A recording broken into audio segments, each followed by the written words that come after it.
গতকাল থেকে পুরো পৃথিবী পাকিস্তানের দিকে তাকিয়েছিল। তারা মধ্যস্থকারী দেশ হিসেবে সবাইকে ডেকেছিল যে এই যুদ্ধ বন্ধ করানোর জন্য, ইরান, ইউএস, ইসরায়েল। তাদের একটা জোরালো মিটিংও হয়। ওখানে ইউএস 15টা শর্ত জুড়ে দেয়, তার মধ্যে 12টা খুবই গুরুত্বপূর্ণ।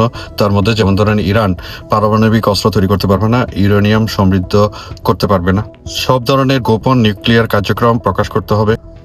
IAEA কে সব জায়গায় তাদের ইনভেস্টিগেশনের জন্য অনুমতি দিতে হবে।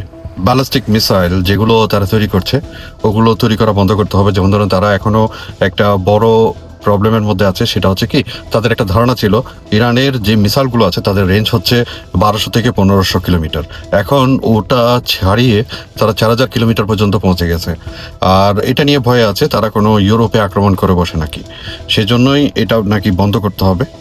আর মার্কিনী আর তাদের মিত্র দেশগুলোর যারা বন্দী আছে ইরানে, তাদেরকে রিলিজ করতে হবে। আর সিরিয়া থেকে সেনা প্রত্যাহার করতে হবে। আর ইরাকে মিলিশিয়া সাপোর্ট বন্ধ করতে হবে। ইয়েমেনে যে কোনো ধরনের হস্তক্ষেপ সেটা বন্ধ করতে হবে।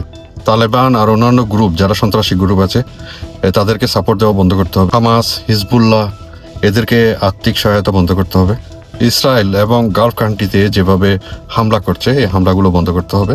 তাদেরকে কোনো ধরনের হুমকি দিতে পারবে না। আর ইরান 6টা কন্ডিশন দেয় ইউএসকে।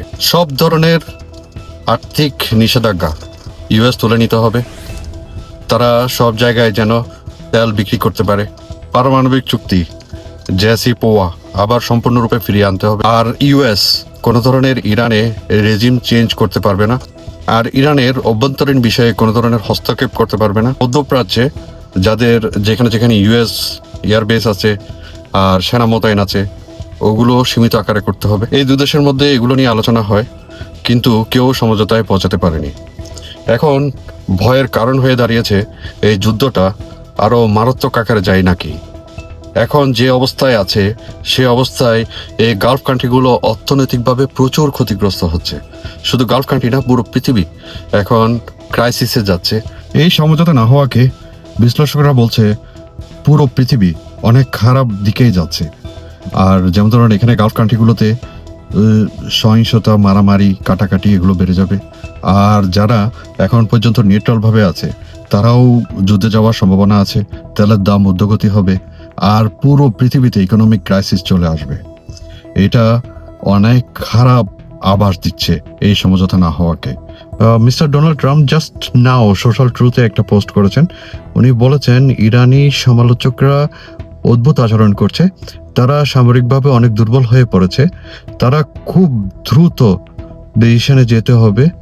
যদি সেই পরিস্থিতি চলে আসে আর ফিরে আসা সম্ভব না।